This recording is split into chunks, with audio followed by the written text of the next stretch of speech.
Hi everyone, my name is Felicie Dhellemmes and I'm very excited to be presenting my work today. I'm a little intimidated. I'm quite a new player in the Baltic pike field and there's some pike superstars in the audience. But this is of course a great opportunity and I'm really looking forward to hearing people's opinion on my work and also on the rest of the conference, which has been very interesting so far. And I think we can all agree that one of the overarching themes when we talk about Baltic pike is salinity. We're studying a fish that is originally from freshwater and that has adapted to saline environments, and it has not only adapted, but I think it's fair to say that pike do thrive in brackish water. And this is data from the island of Rügen in Germany that shows that females of brackish water origin are growing faster and reach higher terminal length than females from freshwater origin. But there is also, of course, a cost to living in high saline waters, is that in freshwater, the survival of the offspring is better. That's a plot that I've borrowed from Johanna Sunde that shows offspring from two populations that spawn in freshwater, and as salinity increases, the survival of the offspring goes down. And that means that an ecologist coming into this kind of system might think that there's one simple way that pike might utilize this kind of space, and that would be by favoring one advantage at the cost of the other. So we could have pike populations like the one in orange that would favor their growth, but there would be a cost for their offspring survival. But this is not exactly what happens, and instead we find pike that have adapted in order to try to get all of those benefits. So they kind of want the cake and they also want to eat it. And this is the case for anadromous pike. They want fast growth, so they want to live in brackish water, but they also want high offspring survival, and they achieve that by having a behavioral adaptation. In spring, they will travel back to freshwater to drop their offspring, and so the cost is, of course, a trip that they have to take. What do we know about anadromy in pike? Well, we know that pike are therefore born in freshwater and then they go back to spawn in freshwater. What's interesting is that Engstedt et al. Have found out that pike actually come back to the same specific stream that they were born in. In terms of reaching the spawning site, we know from rivers that pike can travel up to 15.7 kilometers. However, rivers are one-dimensional systems. Pike can either go up or down the stream, which is quite different in the Baltic Sea. In two-dimensional systems like a lagoon, we know of about 10 kilometers of migration distance reported for those pike. So what we don't know is how far pike can travel in two-dimensional systems. Will they still be able to reach as far as in a river? We also don't know how they navigate in order to find their spawning sites. And we don't know if they will home if they encounter another suitable habitat. For example, pike might only come back to the stream they were born in because that's the stream they know of, or that's the closest one to them. But as Philip Rosser explained, there's also another sympatric population of pike which actually spawns in brackish water. And for the brackish water spawning pike, they also want both of the advantages. They want fast growth and they want high offspring survival. And they achieve that through a physiological adaptation instead of a behavioral one. So they also benefit from fast growth and from good offspring success, but they have a cost. They have to invest in offspring resistance. And we don't know a lot about the spawning migration, or if any spawning migration happens on these pike. Do they home as well, or do they just spawn wherever they are? And we do not know if having invested in offspring that are resistant to salt makes them maladapted to freshwater. Will they still spawn if they encounter freshwater next to them, or will they go away from freshwater sources? So we wanted to know all of this, and we developed a translocation experiment, which we did in March this year. We focused on 2 different pike populations in the island of Rügen in Germany.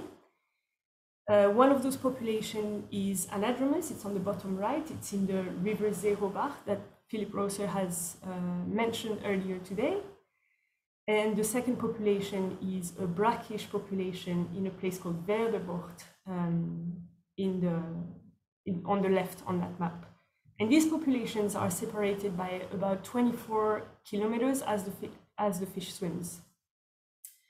And so in order to know if, how far Anadromous pike would home, we created a translocation experiment. We took 25 females and 13 males, and we dropped them at regular intervals between Zerobach and Werdebucht, just before the spawning migration, just before spawning started, so at the beginning of the spawning migration.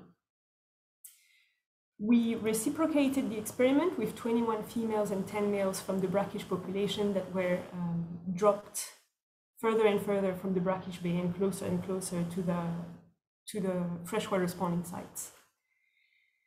And because we wanted to know if pike encounter different freshwater streams, they will still come back to the freshwater stream that they were meant to go in, we also did a translocation experiment towards another freshwater stream called the Duvenbeek, which Philip Rosser also introduced earlier. So Zerobach and Duvenbeek are about 22 kilometers apart as the fish swims, and what's interesting is that there is another stream in between the Landorfbach that might provide some freshwater outflow, and therefore a cue that there is a good spawning habitat for pike. And this time we translocated 11 females and 22 males. We were able to monitor what those pike were doing after being translocated, thanks to acoustic telemetry. So all of the females and some of the males received internal transmitters, and the rest of the fish, when we ran out of acoustic transmitters, got external ID tags, so we can also get data from them from mark and recapture data.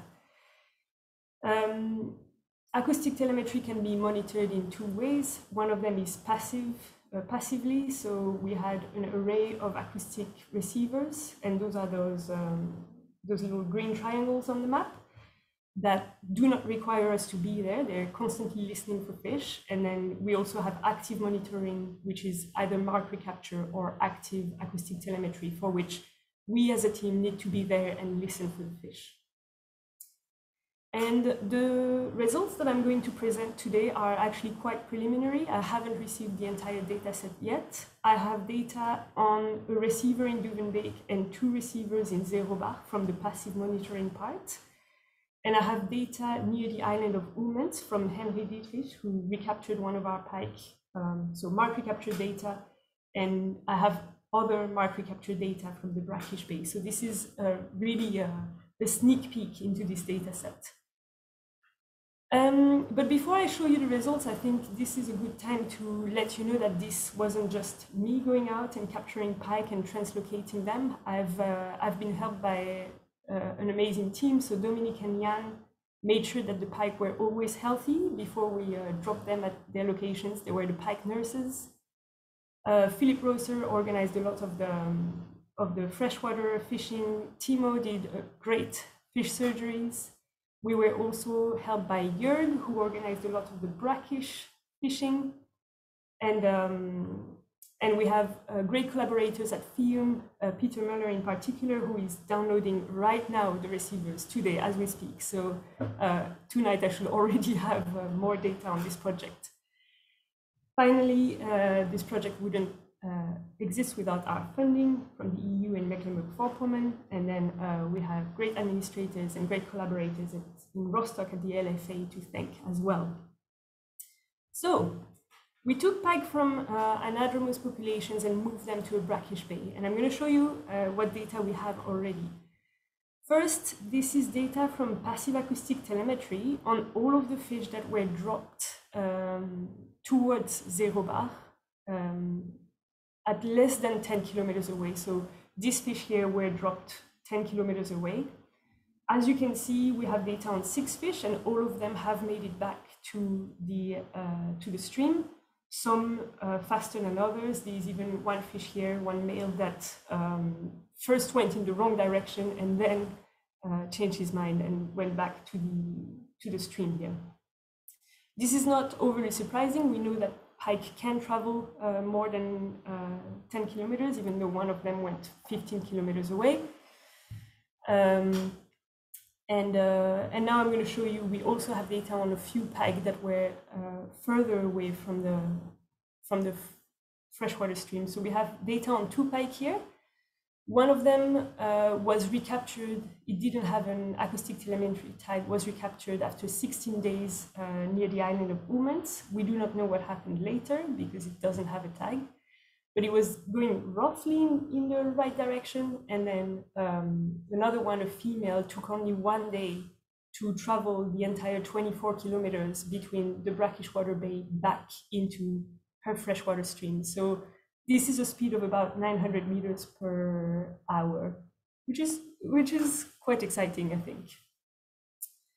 We also took some anadromous pike and dropped them into this other freshwater stream called the Novemeber. And here I have only results from active acoustic telemetry. So we had to be there in person to get the data. And I only have data on one of the fish that 2 days later was still at the mouth of the river where we had dropped him. What's interesting is that I do have data from a receiver further inside the river, and this didn't detect any of the pike that we moved. So maybe they actually never entered the stream. But interestingly, neither do I have pike that were detected in zero bar. So the fish that were removed from that river didn't seem to have made it back to their river of origins. Which raises the question, we don't actually know if they spawned in another stream, for example, Novemeber, that was on the way, or if their homing mechanism, whatever that is, didn't work, or if something terrible happened to them. But at the moment, we do not know where those 30 pike that we moved this way, where they are. And then finally, we moved some brackish fish to the freshwater stream. And here the data that I'm going to present is only from mark recapture and active telemetry. Sorry, I made a mistake here. So this is data that we had to be there in person to collect. And first I'm going to show you a few fish that were dropped less than 10 kilometers away. We have data on 6 fish, and they are all made it back to the brackish water stream. Those 2 fish in blue were detected 213 days later, but that's because we went there 213 days later. They might have made it, of course, faster than that. So, yeah. And then for the pike that were further than 10 kilometers away, we have data on a couple of 5 pike. Some of them were not seen yet back at the brackish bay. One of them has stayed actually near the freshwater entrance for 22 days, but we have 2 that have made it back. One that was dropped as far as 20 kilometers away, and one that's quite interesting, went the wrong way for about 30 days and then did the last part of the trip in only 1 day. So from here to there, only took 1 day for that fish. So what have we learned so far thanks to this very preliminary data analysis? Well, pike travel further than we previously thought. We have a pike that traveled 24 kilometers in 1 day. And this is more or less in line with what Christian Skov was talking about a couple of days ago, where he observed a pike do 18 kilometers, I think, or 15 kilometers in half a day. So they do move quite a lot. They can move quite a lot. The anadromous pike haven't gotten back to their stream of origin when other freshwater streams were available, so we don't really know what happened there, but they don't seem to be too bothered to go back to where they're from. Directed homing movements can be fast. We had a fish going 24 kilometers in 1 day, so they have a pretty efficient navigation system. We actually don't know what this navigation system consists of, but they seem to be very good at knowing where they are and at navigating. And Brackish pike also home to their bay. We don't know how fast they've done it. Maybe they haven't gone back for spawning, but they've gone back later, but they do seem to be attached to the bay from where we capture them. This might be for many different reasons. So as I said, I will be receiving more data today, tomorrow, and then later this year. So I'm really excited to see what we can soon learn. We'll have a more precise idea, of course, of the movements after the translocations. We will know where the anadromous fish that didn't go back to their stream went, where did they spawn, or where did they go? And interestingly, we might be able to identify some kind of reorientation phase and a directed swimming, a homing phase, so we can know how long it takes for a pike to get its bearings, where we put them back. And we will have clues as to what the homing mechanism is. We have salinity and temperature data from the area, so we might be able to see if they're directing their swimming according to these environmental variables. And now I'm really excited to hear what you think about this and what other things I could do with this amazing data set. And I'm open to your questions. Of course, please don't hesitate to contact me on Twitter or by email if you have suggestions or questions or anything else. Thank you very much. Thank you,